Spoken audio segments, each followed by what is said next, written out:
G'day, Mr. Fitz here, hope you're going well. This short little tutorial video shows you how to create technical drawings in Fusion. The purpose of a technical drawing is to convey the technical information of a thing that you've designed. Typically, this information would go off to a manufacturer so they can use the dimensions and info, the materials, to be able to produce the thing that you've designed.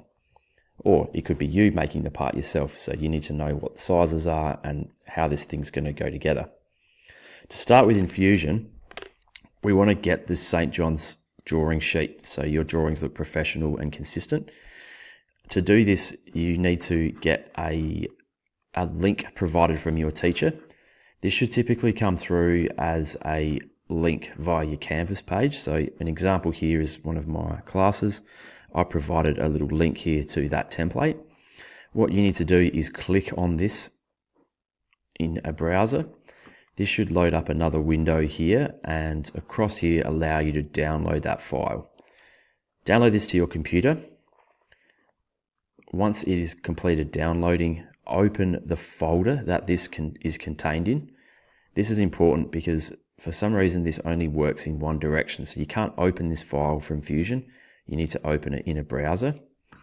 So here's my example. Double click on this and load it. You might find it will give you a bit of an error if you've already got a Fusion version open. When this opens, there we go, there's my little example there. When this opens in Fusion, that's the little error that you might get. Just press launch on there if you get that, that's okay. Inside of Fusion, what this should look like is this template here. So this has already got pre-built in it a lot of information. Saves you a lot of time and it looks nice and professional. So once you have this file, what you need to do with this template is go save as. We suggest that you should save this file into your admin directory, so your admin project. Keep it as drawing template and press save. The nice thing is that once this is saved onto your device or into your cloud, you can access this time and time again.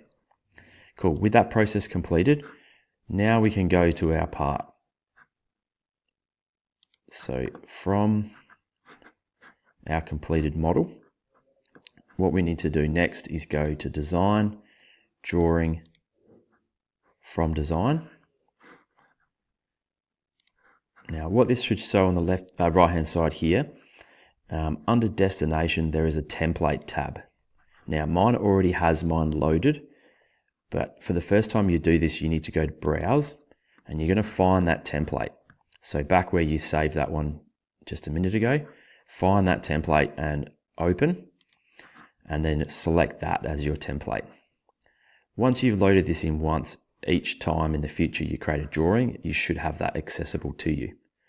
Click on OK, and this will take you into the magical drawing space of Fusion. So I'll give you a quick rundown of how to use this. As you go and you're learning, there's a lot of things to understand about how we typically lay out technical drawings. In Australia here, we actually have an Australian standard called AS 1100, and that specifies how things like dimensions should appear, and all of the information that we apply to a drawing, how we lay the drawing out, should be applied. Most of that information is inbuilt within this template, so we don't have to know all of that. We're just going to do it as we go. So the first thing to do in a view, over on the side here, is we're going to place our base view or our first view. Now, it doesn't necessarily need to be in the same orientation as my view here. I can change that from front to, let's say, home is three-dimensional. No, we want to place a two-dimensional view. Let's say the top view. This might be my base view. So first thing we do is just work out the view that you want to place first, then work out the scale. So the scale is the size of the view. Now a 1:1 means that it is a full scale. That's the same size as it will be in real life. If you've got a really big part, you may need to reduce the scale. So if this was massive, I might need to change it from a 1:1 to a 1:2. That's going to be a half scale. 1:4 is a quarter, 1:5 is a fifth. You can see that gets smaller. If you're trying to do a drawing of a very small part, we do the opposite. So you might need to make it 2:1, which is twice the size, 4 or 5:1. In general, AS 1100 rules, it's good to go in scales of 1, 2, 4, 5, 10.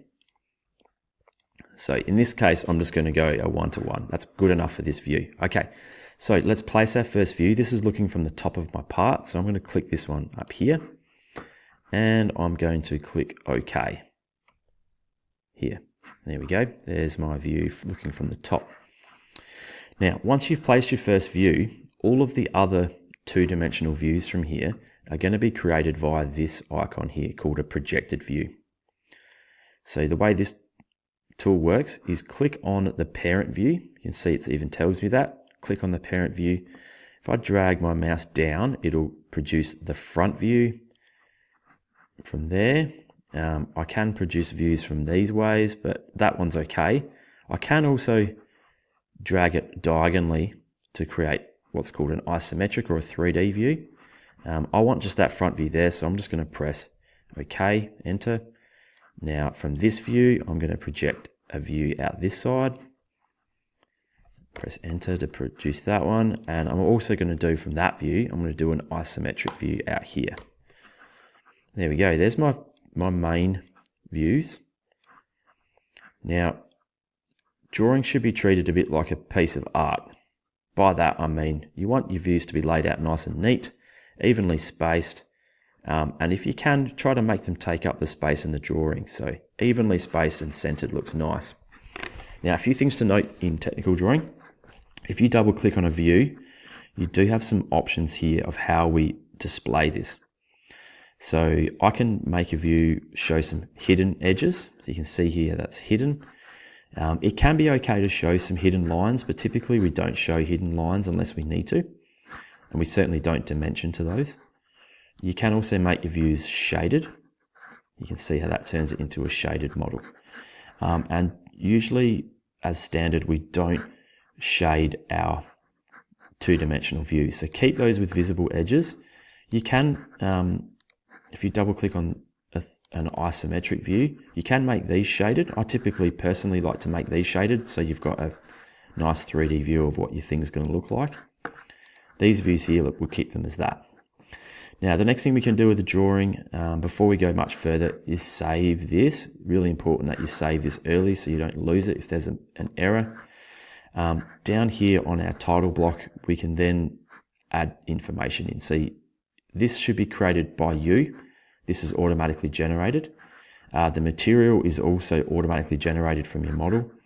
The finish, you can double click on. This just means the finish on the part. So this is a steel part, and it's going to be machined finish.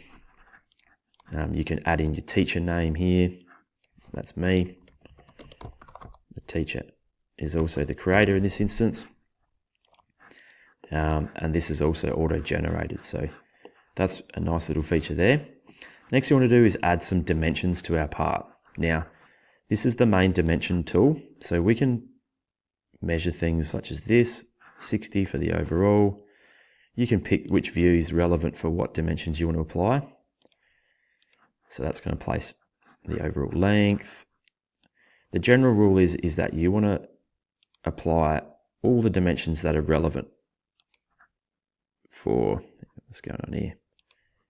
All dimensions that are relevant to produce your part. So everything from like the radius of a corner to how far, if you click between two lines, you can place a dimension like that. What else would this need? This is going to need a diameter for the hole. The hole might need to know the center of it. So as you can see here, you can go around and add this information in. If you make a mistake, go back. Don't want that 60. But I do need a dimension from that line to my hole center down here. Cool, that's pretty much most of the information. This view here, you can apply that one. That dimension there is the same as that one. That's going to be pretty good. Cool, you can also add notes. So using the text tool, you can click on here and you can add any notes if there's anything relevant to it. That's pretty common to add a note. That might tell the manufacturer something important. And so that's how we do general dimensions. Now there's one little cheats way of doing this as well, which I'll show you quickly, but it has its flaws. There is, once you've laid your views out, there is a thing here called auto dimension. If you click on this and go OK, this will goes through a few steps, a bit of AI, and it produces the measurements for you. Now sometimes these are pretty useful. In fact, you can see most of these are actually the same as what I had before, but sometimes they can also give you some really strange dimensions from strange places. So just take note that if a measurement looks a little bit odd, as in where it's measured from, you can always click on it and delete it. So it's kind of your job to go through and work out where the best things are to be measured from. Cool, that's the general gist of that. You'll learn a lot as you go. Teachers can hopefully give you some information about how to produce more technical things in your drawing.